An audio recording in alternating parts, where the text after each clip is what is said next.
It's hard to believe. 30 years ago, the idea that anyone could share their message to millions of people in just a day or two, it was unheard of. To me, the internet is more than a place to read the news each morning or catch up on photos from my friends. For me, the internet is a place of hope. People with talent can become overnight stars. People with business ideas can recruit the support of others and find funding. Social movements can rise and challenge injustices.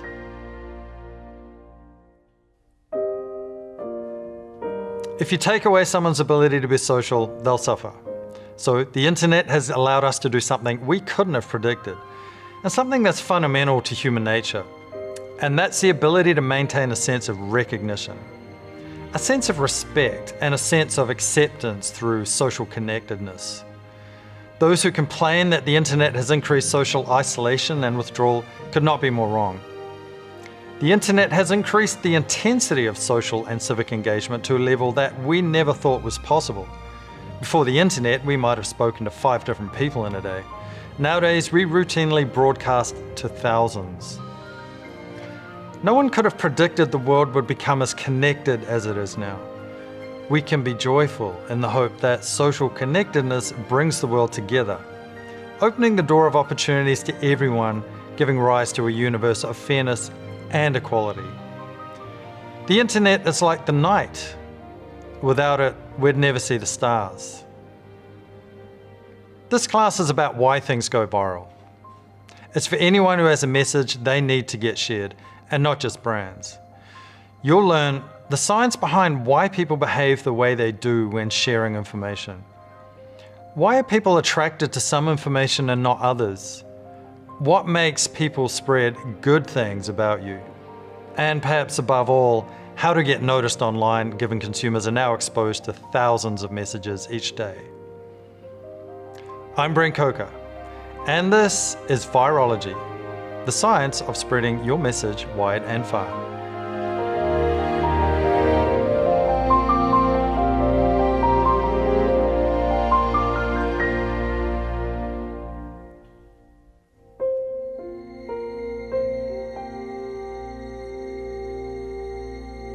I started to research why things go viral pretty soon after I got hired by the University of Melbourne back in 2008, around the time YouTube was starting to get really big.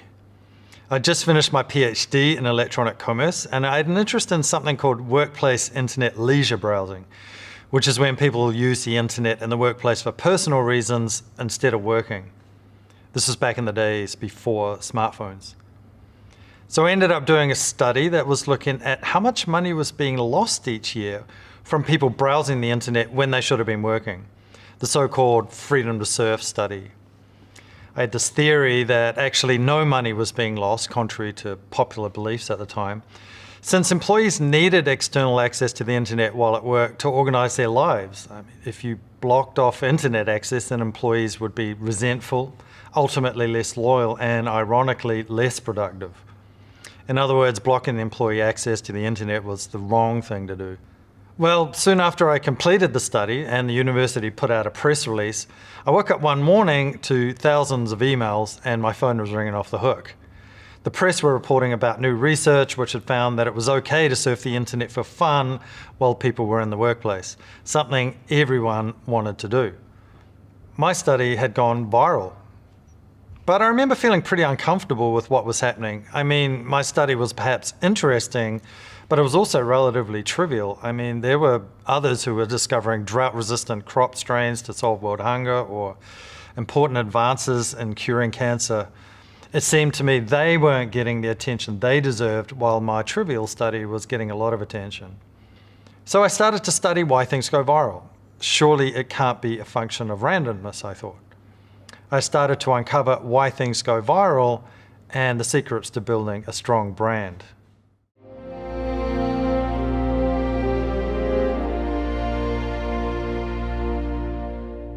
I study people and money.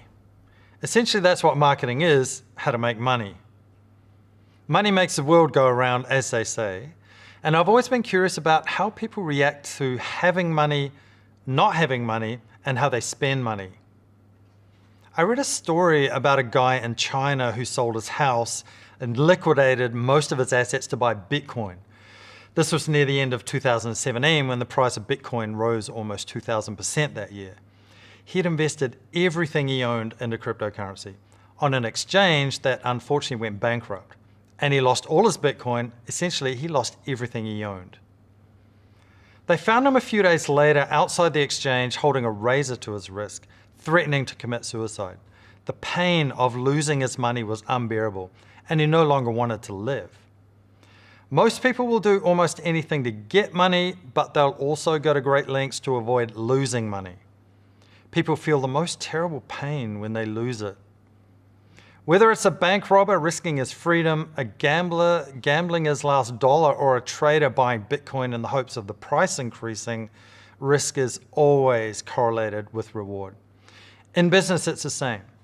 Business owners borrow huge sums of money in the hope that whatever it is that they're selling solves a big enough problem so that people will want to buy it. It's risk. When you think about it, what a business owner spends all of his time doing is essentially reducing that risk to keep the wolves from the door. And in some sense, your brand is that door.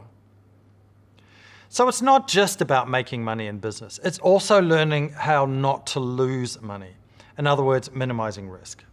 Reducing risk in business begins by building a strong brand, one that everyone trusts and respects, one that everyone talks about and wants to succeed.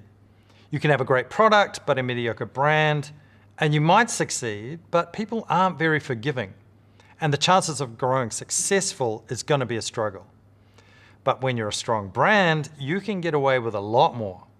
You might put out a substandard product or make a mistake that gets people riled up on social media, but you'll live through it. The most effective way to reduce risk in business is having a brand that everyone trusts, one that gets people talking and earns respect.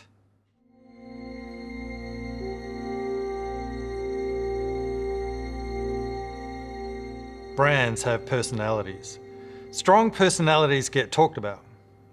My most important advice for anyone wanting to build a strong brand is try to be unique. Ultimately, that is what will grow your company and attract customers to you over your competitors. You're creating an entity that is to be admired, so you have to stand out from the crowd and give a reason for people to admire you.